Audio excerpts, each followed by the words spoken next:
நண்பர்கள் அனைவருக்கும் இனிய வணக்கம். இன்னைக்கு விட்டு கொடுத்து வாழ்கிறது பிரிவு சாதாரணமானதில்லை. இதை பற்றின கதையை நம்ம இங்கே கேட்கலாம். உங்களுடன் குரல் வழியில் இணைந்திருப்பது ரசூல் பிவி. வாங்க கதைக்குள்ளே போகலாம். பிரிந்த பின் வரும் வழிகள். ஒரு முன்னாள் கணவரும் முன்னாள் மனைவியும் ஒரு ரயிலில் ஒருவரை ஒருவர் சந்தித்து கொண்டனர். அவர் உள்ளே நுழைந்ததும் அவள் ஏற்கனவே அமர்ந்திருந்தாள். இருவரும் ஒருவரை ஒருவர் தவிர்க்க முயற்சிக்கவில்லை. அவர்களின் பிரிவினை அமைதியாக இருந்தது. நாடகமோ அல்லது கோபமோ இல்லாமல் அவர்கள் ஒருவரை ஒருவர் அன்பாக பார்த்து புன்னகை செய்தனர்.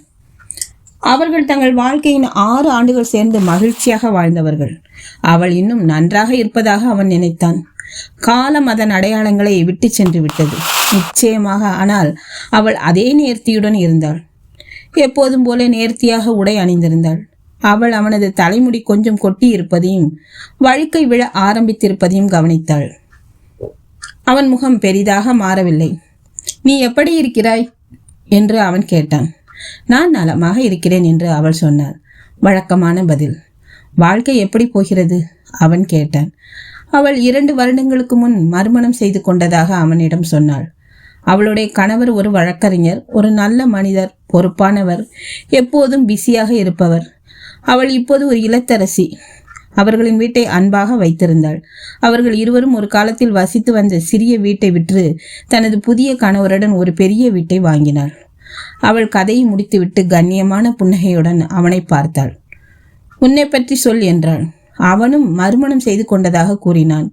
அவன் மனைவி ஒரு அலுவலகத்தில் கணக்குகளை நிர்வகிப்பவள். அவள் கண்டிப்பானவள், ஆனால் அன்பானவள். அவ்வப்போது வெளிநாடு செல்வதுண்டு. புரிந்து கொண்டவள், என் வெறுமையை போக்கியவள். அவர்களிடையே அமைதி நிலவியது.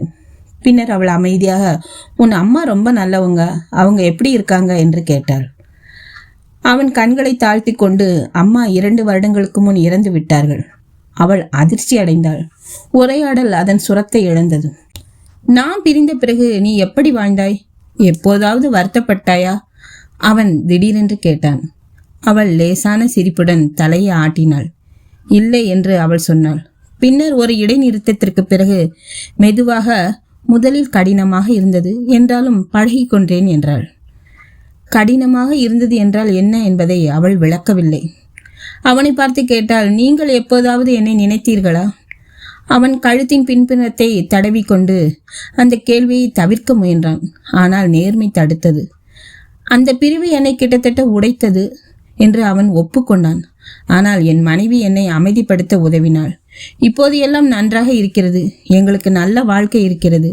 குழந்தைகள் இல்லை. அது ஒரு பெரிய சுமையாக இருந்தாலும் ஆறுதலாக வாழ்கிறோம். அவள் மெலிதாக தலையசைத்தாள். ஏதோ ஒரு வருத்தம் கண்களில் தோன்றி மறைந்தது. ரயில் வேகம் குறைந்து நின்றது. அவர்கள் இறங்கி கடைசியாக ஒரு பார்வையை பரிமாறிக்கொண்டனர். ஒரு சிறிய தலையசைப்பு. பின்னர் தனித்தனியாக சென்றனர். அவர் தனது சிறிய வாடகை அறைக்கு திரும்பினார். சமையலறை தாறுமாறாக இருந்தது. பாலை காய்ச்ச கேஸ் அடுப்பை பற்ற வைத்தார்.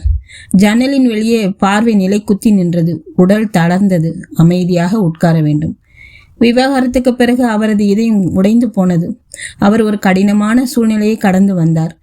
அதிகமாக குடித்தார், கடனில் விழுந்தார், கிட்டத்தட்ட எல்லாவற்றையும் இழந்தார். அவரது தாயின் இதயம் நோயினால் பாதிக்கப்பட்டது. அவர் தனது வீட்டை விற்று தனது கடனை செலுத்த வேண்டியிருந்தது. இப்போது அவர் அந்த சிறிய அறையில் வசித்து வருகிறார். இது ஒருவருக்கு போதுமானது. அதற்கு மேல் எதுவும் இல்லை. அவரால் வேறு யாருடனும் இருக்க முடியவில்லை. சிலரின் இதயங்கள் என்றென்றும் நெருக்கமாக உள்ளன. அவருடையது அப்படிப்பட்டது. அதற்குள் அவள் இன்னும் வாழ்ந்து கொண்டிருக்கிறாள். அவரது முதல் மற்றும் ஒரே காதலும் அவளேதான். அவர் யோசித்து கொண்டிருந்தார். நான் ஏன் பொய் சொன்னேன்? ஒருவேளை பெருமை காரணமாக இருக்கலாம். ஒருவேளை அவரது வயதில் தனியாக இருப்பது அவமானமாக உணர்ந்ததால் இருக்கலாம். அவளாவது மகிழ்ச்சியாக இருக்கட்டும் என்று இருக்கலாம். இதற்கிடையில் அவள் தனது சொந்த வீட்டிற்கு வந்தாள். வாசலில் அன்பான முகத்துடன் ஒரு நாய் அவளை வரவேற்றது. அவள் அதற்கு நீதிபதி என்று பெயரிட்டிருந்தாள். அவள் சோகமாக சிரித்தாள். நான் ஏன் அவரிடம் பொய் சொன்னேன்? மனித இயல்பில் ஏதோ ஒன்று நம்மை முகமூடிகளுக்கு பின்னால் ஒளிந்து கொள்ள வைக்கிறது. எல்லாம் நன்றாக இருக்கிறது என்று பாசாங்கு செய்கிறோம். அந்த ஒன்று பெருமை, பயம், பழக்கம், இவை கண்ணுக்கு தெரியாத சுவர்களை உருவாக்குகிறது. தொலைத்த நேரத்தை திருப்பி கொண்டு வருவதிலிருந்தோ அல்லது நாம் ஒரு காலத்தில் உடைத்ததை சரி செய்வதிலிருந்தோ நம்மை தடுக்கும் சுவர்கள் இவை. அவள் ஒரு படுக்கை அறை கொண்ட குடியிருப்பில் தனியாக வாழ்ந்தாள். அவன் ஒரு வாடகை அறையில் தனிமையில் வாழ்கிறான்.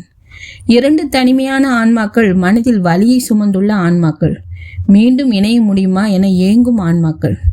அவளுக்கு மட்டும் நீதிபதி என்ற நாய் இருந்தது, அவனுக்கு யாரும் இல்லை. விட்டு கொடுத்து வாழுங்கள் நண்பர்களே. பிரிவு சாதாரணமானது அல்ல. பிரிந்த பின் வரும் வழிகள் இப்போது இருப்பதை விட 1000 மடங்கு அதிகம். மனம் விட்டு பேசுங்கள், அவர்கள் பேசுவதை கேளுங்கள். மீண்டும் சொல்கிறேன், பிரிவு நீங்கள் நினைப்பது போல் சாதாரணமானது அல்ல. புரிந்தால் வாழ்க்கை உங்களுடையது. இந்த கதை உங்களுக்கு பிடிச்சிருக்குன்னு நான் நினைக்கிறேன். இந்த கதையை நீங்கள் லைக் பண்ணுங்கள், ஷேர் பண்ணுங்கள், கமெண்ட் பாக்ஸில் உங்கள் கருத்துக்களை சொல்லுங்கள். மறக்காமல் சேனலை சப்ஸ்கிரைப் பண்ணுங்கள். கதையை கேட்டமைக்கு நன்றிகள் பல. நன்றி, வணக்கம்.